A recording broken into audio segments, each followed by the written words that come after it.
I had trouble connecting, so sorry.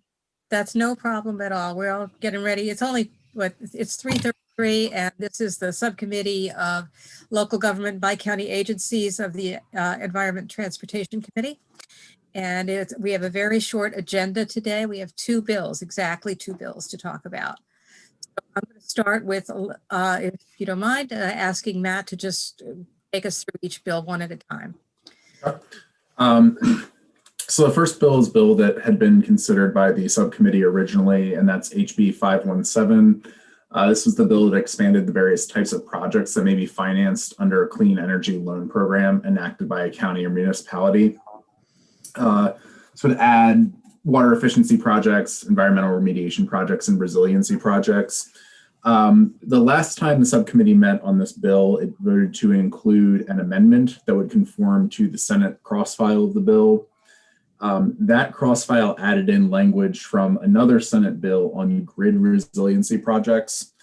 And the reason this bill is coming back is that some concern about whether or not the Environment and Transportation Committee is the correct purview for grid resiliency projects, or if that should be something that's handled by a different committee, because those projects would specifically impact utility grid resiliency and not energy conservation or remediation projects specific to a commercial property.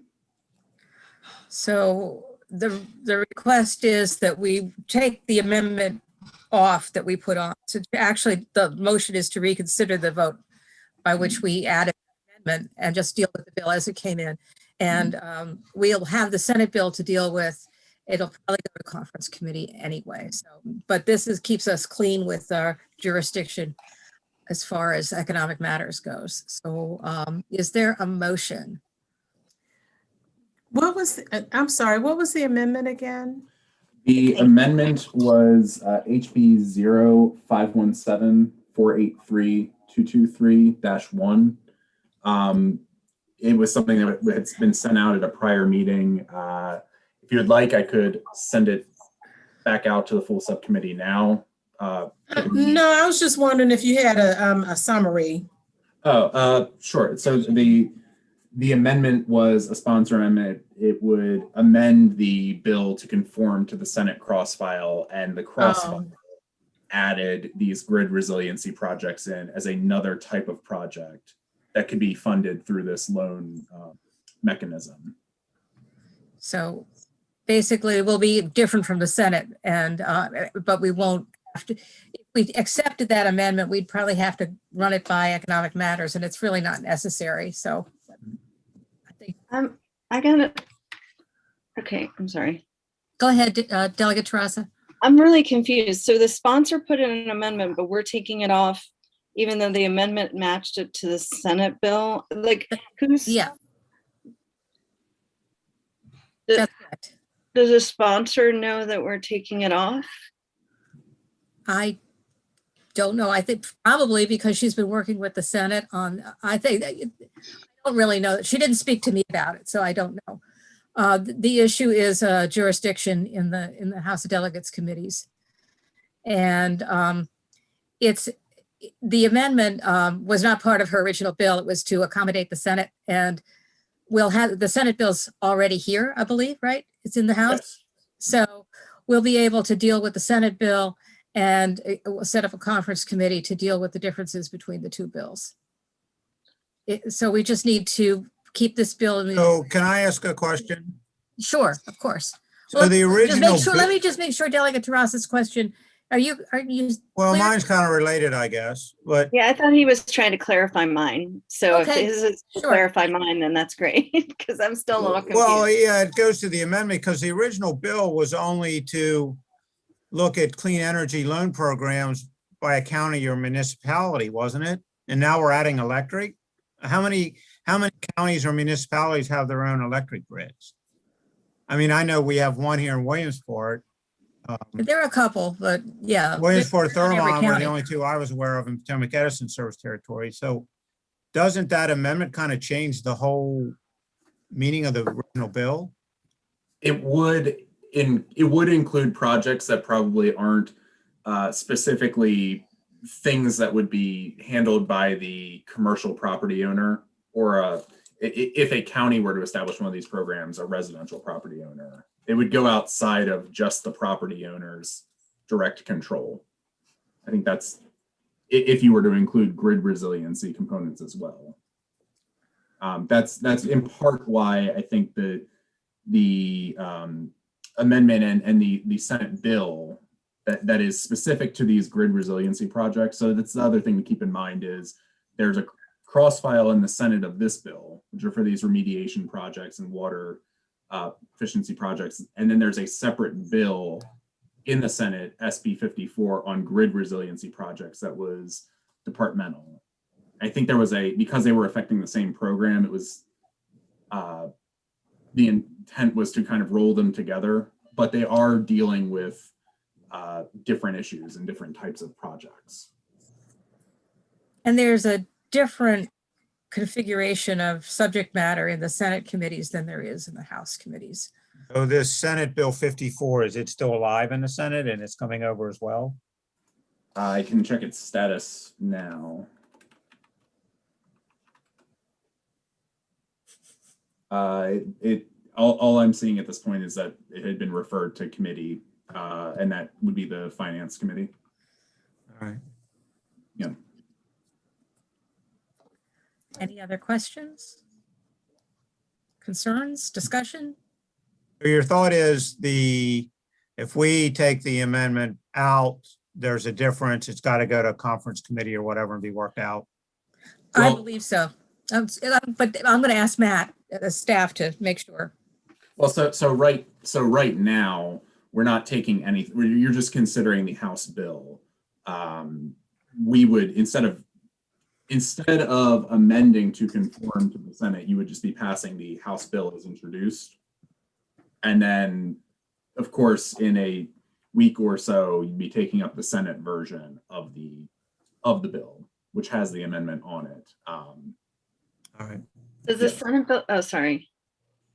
No, that's okay. Go ahead, Delegate Terrasa. Does the Senate bill come to us?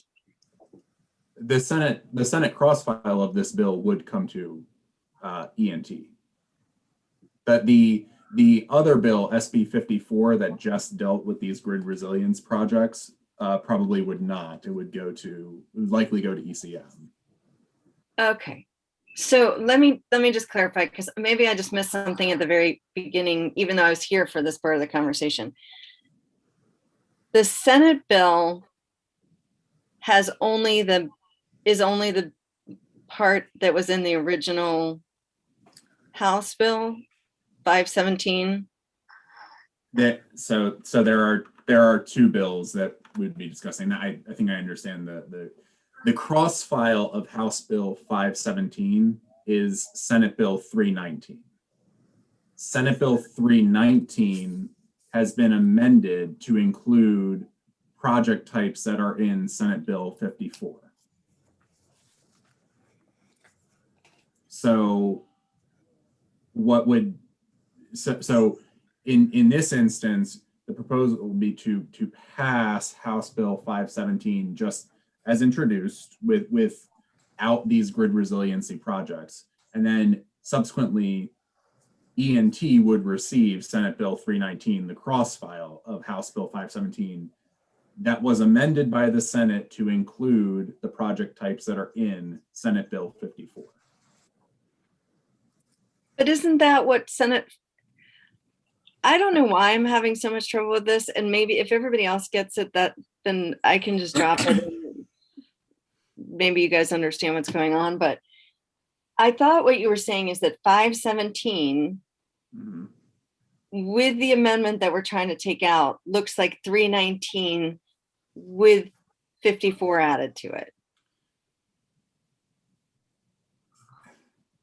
Yeah, so currently with the proposal that had been put forward, the last time this bill was before the subcommittee, House Bill 517 was amended to conform to Senate Bill 319 that has If I could just clarify one thing, because it's the subcommittee is to recommend to the full committee. this bill has not actually been amended yet. It won't be amended till we vote on it in the full committee. Right. We're just going back and revisiting the recommendation we're making to the full committee from the subcommittee. And instead of saying we want to conform it to the way that the Senate changed Senate Bill 319, we want to pass it as originally given to us, and ask the full committee to do that. And that will set up a situation where eventually we will get a conference committee to work out the differences, because the Senate Bill 54 that was added to Senate Bill 319 is all of Senate would have been in the purview of economic matters and really not in our area of expertise. Yes, Sure. Yeah, so essentially, the bill would, 319, I guess, will eventually basically be under the purview of economic matters, because No, it will be under, if we do this and we make them like the bill that we have in our jurisdiction, then we will have control over what happens to the Senate bill when it comes here, because it will be setting it up, and we'll have more input into it rather than having it go to economic matters. Okay, I got it. I'm fine with that. Okay, Yes. so we're just gonna, what I'm doing is I'm moving to reconsider the motion we made in the last meeting of the subcommittee and remove our recommendation for that amendment, and just recommend that we pass bill favorable, no amendments. all right, I'll second. Okay, all those in favor say aye. Aye. Aye. Any opposed? Okay. Thank you very, very much. It helps to talk these things through sometimes, just helps us all be more clear. Okay, the next bill. yes. The next bill would be House Bill 1097. This is a salaries bill. Unlike some of the other salaries bills we've worked with through this session, this one changes salaries for a couple different classes, a couple different positions. From one county, right? Yes, for local officials in St. Mary's County. There are no amendments on the bill. The recommendation is the result of work by the St. Mary's County Compensation Review Board, which is tasked with reviewing salaries for various official positions every 4 years. And so this would constitute the 2020 recommendations. Couple different changes happening, so I'd be happy to answer questions on individual positions, but on the whole, it's a bill to increase the statutorily set salary standards for several different positions in St. Mary's County.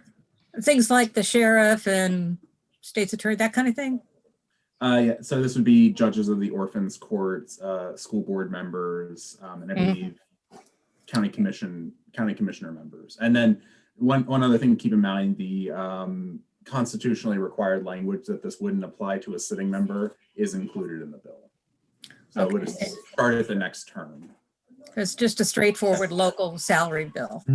So I'll move favorable. Is there a second? Second. Okay, all those in favor of the local bill from St. Mary's County, please say aye. Aye. Aye. Any opposed? Okay, the ayes have it. That's our entire agenda, and I I thank you. have a question. Sure. So Delegate Parrott stopped me last week about his lemonade stand bill. So he did some amendments on that. Does that come back to the subcommittee, or does that go to full committee with the amendments? That's going to go to the full committee. Full committee? Yeah. Okay. All right, thanks. Thank you. Anything else? For the good of the group? All right.